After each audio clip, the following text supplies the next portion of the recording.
Bismillahirrahmanirrahim. Assalamualaikum warahmatullahi wabarakatuh. Izin memperkenalkan diri, nama saya Renggi Suryadinata, NPM 2021020227. Di sini saya akan mempresentasikan materi tentang objek dan kegunaan filsafat hukum Islam. Dalam mata kuliah Filsafat Hukum Islam dan dengan dosen pengampu Bapak Herpin Yoki Pradikta MHI. Hukum Islam mengacu pada pandangan hukum yang bersifat teologis. Artinya hukum Islam itu diciptakan karena ia mempunyai tujuan dari adanya hukum Islam adalah terciptanya kedamaian di dunia dan kebahagiaan di akhirat. Jadi hukum Islam bukan bertujuan meraih kebahagiaan yang fana dan pendek di dunia semata, tetapi juga mengarahkan kebahagiaan yang kekal di akhirat kelak. Inilah yang membedakan dengan hukum manusia yang menghendaki kedamaian di dunia saja.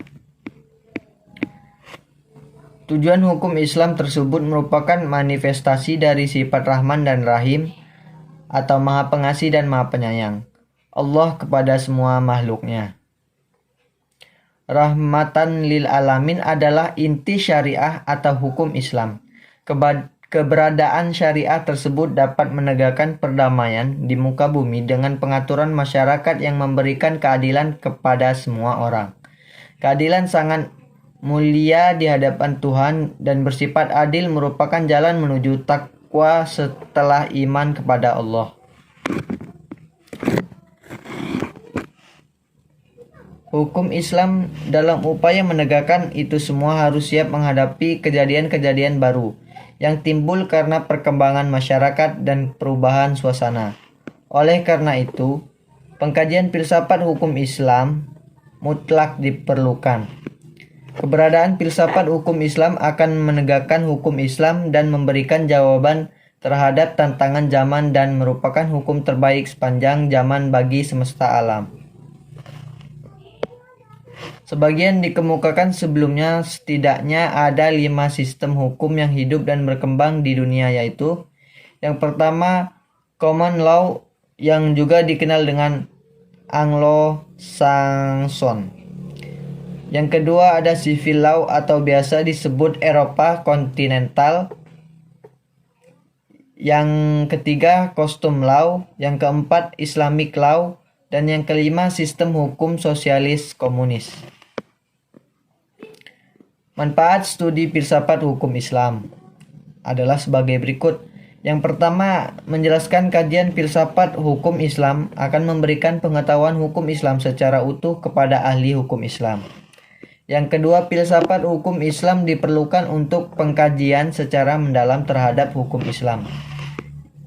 Yang ketiga, untuk mewujudkan hukum yang berkeadilan yang senantiasa sesuai dengan kondisi zaman.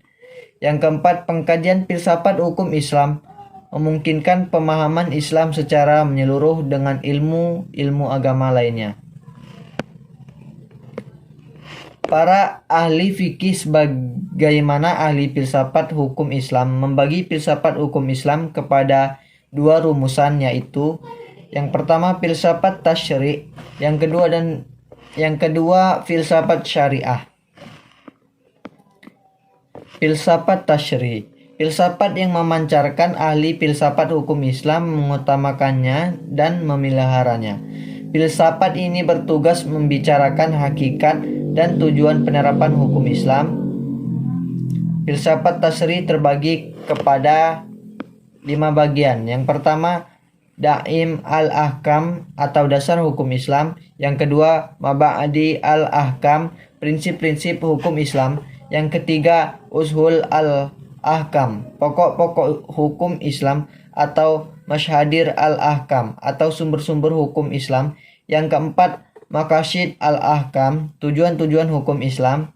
Yang kelima, Qawaid al-Ahkam, kaidah-kaidah hukum Islam.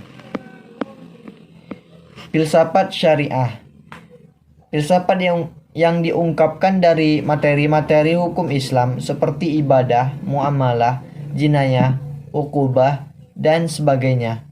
Filsafat ini bertugas membicarakan hakikat dan rahasia hukum Islam. Termasuk dalam pengembangan filsafat syariah adalah yang pertama Asrar al-Ahkam, rahasia-rahasia hukum Islam. Yang kedua Khasyais al-Ahkam, ciri-ciri khas hukum Islam. Yang ketiga Mahasin al-Ahkam, keutamaan hukum Islam. Yang keempat Tawabi al-Ahkam, karakteristik hukum Islam. Itulah penjelasan singkat dari saya. Lebih dan kurang tolong dimaafkan, dan kepada Allah saya mohon ampun. Wabillahi taufiq wal hidayah. Wassalamualaikum warahmatullahi wabarakatuh.